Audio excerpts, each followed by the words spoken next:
Hey YouTube, this is Southern Prepper 1. Today I'm going to bring you a product I never thought I would bring, but the reason I said for this company to send it to me, because I have a few people I know that are preppers that have medical conditions where they have to stay cool. When they get hot, their problems flare up, so they have to stay cool. And you know what, this might be something for them if they're traveling back and forth in a hot environment. So I said, please send it to me. I received this product absolutely free. It is RANVOO. It is AICE. AICE. I don't know how to pronounce that. But it is their newest featured, and it's not a fan. I would call it an air conditioner. But let me explain some things to you about this product. When I got it, I tried it. And I tried it and tried it and tried it. And probably this is the hardest product review video I've ever done, because I was torn. I was like, would I go out and buy this with my money? They retail for about $200. I do have a coupon code for you if you want it. I will give that to you in the description. So I have delayed doing this video. I want to be fair to the product, I want to be fair to the manufacturer, and I want to definitely be fair to viewers. So let's get right into it. This thing weighs a little over 1 pound, and it has 4 features. You have a fan where it just blows air. You have the cooling pads on here. These are metal pads covered with some type of plastic. Very smooth. They feel good on my neck, so I will say that. These get extremely cold. And then it has some fans that blow. It also has a heating element. I tried the heating element, but when it's 95 degrees outside, you can't evaluate the heating element at all. But it's perfect weather to do the AC. All right, so basically, push the button on the side. It has an LED display. It tells you how much power is in it. It goes 25, 50, 75, and 100. And it also has cooling features. You'll see C3, and there's a button here where you can control them. You can turn it down to cooling 1, cooling 2, cooling 3. The features also, just hold the button. Right now it's blue, hold the button. It'll turn green. Green is just fan, it's just blowing on you. Hold it again, it turns red, and that's heat. Then hold it again, it's going to turn white. White is the AI feature where you can adjust the temperature and it will maintain it. I used it 99.9% of the time on max cooling.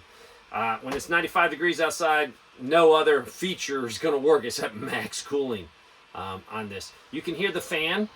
When the fan is around your neck, you definitely can hear it. It's not really disturbing. You know it's there.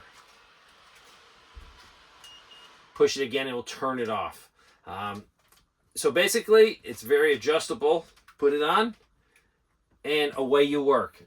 I found it very annoying doing certain types of work when I was bending over doing things. You know, if you're just like push cutting the lawn, no problem. You're doing a little bit of walking, no problem. To me, it always felt like it was going to fall off when I'm doing up and down on ladders, so I could not wear it. It did not make me comfortable. So, how long does this battery last? On the max cooling, and that's what I used it on, I got 2 hours and 45 minutes on max cooling.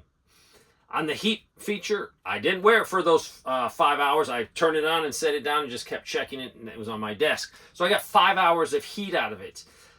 If you're just going with the green function, which is just blowing the air, I got 8 hours. The AI, that's totally up to you. You can make it colder or hotter. So I really didn't test the AI, but 2 hours and 45 minutes from the max cooling. Charging, almost 5 hours to charge it. Now I took it all the way dead, and I put it on a watt meter, and it gave me about 5 hours. Now it was probably close to 95 or 85% charge in just 3 hours, 3.5. A lot quicker, but I let it go the full way. Now, this also has pass-through features. So you can plug in the plug right here and plug it into a little battery bank. and that will let you use it and charge it, so you can extend that run time, and that's what you might have to do. As I said, the fan was very loud, but it wasn't totally annoying. When you're outside walking around, the fan is not as noticeable as when I was inside the house. The house was quiet, then the fan was noticeable. On these pads get super cold. To me, that created a problem for me. I tried to turn it down. It's so cold. I have had a neck injury being an Army infantry guy, carrying 100+ pound rucks all day long for years. My neck is not in the best of shape. So that actually irritated the coldness. If you don't have a neck injury, it will probably be all right. It also irritated my neck a little bit because it sort of put my neck on a angle forward where I'm normally has it a little bit back, but it was a little bit uncomfortable. That is only because of my neck injury. If you probably don't have a neck injury, you probably be fine, but I want you to know that if you have problems with your neck, this might not be the right thing. Also, if you want to lay down, it's very uncomfortable. When you lay down, even in a hammock, it was a little bit better, but if you lay on a bed or a couch or an outdoor piece of patio furniture, this thing just digs into your neck. So there is a solution to that, which was very, very comfortable. Just turn it around, lay down, and then it doesn't stick here, and you still get that cooling effect. The fans do blow up from the top, and they blow up from the bottom. I did find when I had this only on fan, the back of the unit actually heats up, and I actually felt that heat a lot more than when I had it on air conditioning, because when you're on air conditioning, this whole surface gets very, very cold. So that sort of countered it. But fan, I felt heat coming from the back of the unit because it was working so hard. I think ideally, there's a purpose for this if you're in search and rescue. I did search and rescue and firefighting for 5 years, and just very close by here is a park and very big mountains, a lot of climbing, and I've responded to a lot of people that had heat stroke, heat exhaustion. I think that would have been ideal by getting to them quickly. It would take hours to get them out of that wilderness area. And one of these things placed immediately on them to help start that cooling process would be, I think, life-saving. So, search and rescue people might want to include this to help cool people down. Very, very probably profitable for the victim, getting that cool air. So, I personally did not like it. If I'm outside, it's burning hot, I'm working hard, I don't have time for this. Now, if you were going to watch a soccer game or go to a sports event and you're sitting in a chair and it's outside, this would work. It probably would not be too irritating for you. But for people going up and down ladders, really physical, up and down, running a chainsaw, this is definitely not something you could want to wear. My wife liked the unit. She said it provided her some relief from the summer heat.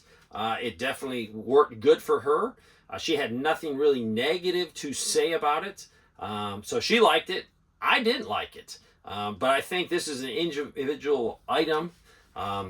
It is costly. It's about $200. So you have to weigh that. If you work at a warehouse or something, it gets really hot in the afternoon, this might be ideal to try to cool you down. It does a great job making your neck cold. But when I'm working, I'm sweating all over. So this little bit of benefit didn't really help me.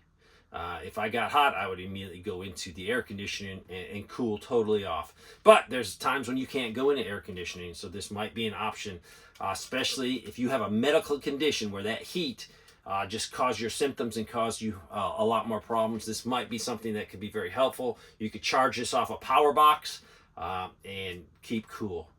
Thanks for watching.